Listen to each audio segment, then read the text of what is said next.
విజయవాడలోని రాజరాజేశ్వరి నగర్లో మాజీ సీఎం జగన్ పర్యటించి బాధితులను పరామర్శించారు.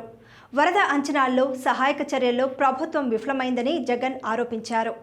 విజయవాడ వరదలకు ముఖ్యమంత్రి చంద్రబాబే కారణమని మాజీ సీఎం జగన్ ఆరోపించారు. వర్షాలపై ముందస్తు హెచ్చరికలున్నా సమీక్షలు చేయకుండా యంత్రాంగాన్ని అప్రమత్తం చేయకుండా నిర్లక్ష్యం చేశారని విమర్శించారు. చంద్రబాబు తన ఇంటి వద్దకు వరద నీరు రాకుండా అడ్డుకునేందుకు అర్ధరాత్రి బుడమేరు వరద నీటిని విజయవాడ వైపు మళ్లించారని విమర్శించారు.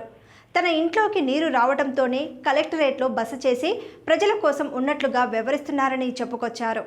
ప్రజలకు చంద్రబాబు క్షమాపణ చెప్పడంతో పాటుగా మరణించిన కుటుంబాలకు 25 లక్షల రూపాయలు ఎక్స్గ్రేషియా ఇవ్వాలని జగన్ డిమాండ్ చేశారు.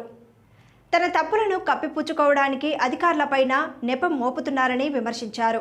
గత బుధవారం నుంచి తుఫాను పైన హెచ్చరికలు వస్తే చంద్రబాబు సమీక్షలు ఎందుకు చేయలేదని జగన్ నిలదీశారు. రాష్ట్రంలోని ప్రాజెక్టులు, రిజర్వాయర్లలో నీటి సామర్థ్యం పైన ఎప్పటికప్పుడు సమాచారం వస్తుందని, వస్తున్న వరద ఆధారంగా ముందస్తు నిర్ణయాలు ఎందుకు లేవని ప్రశ్నించారు. ముందస్తుగానే అధికార యంత్రాంగానికి బాధ్యతలు అప్పచెప్పి ఉంటే ఈ పరిస్థితి దాపురించేది కాదన్నారు.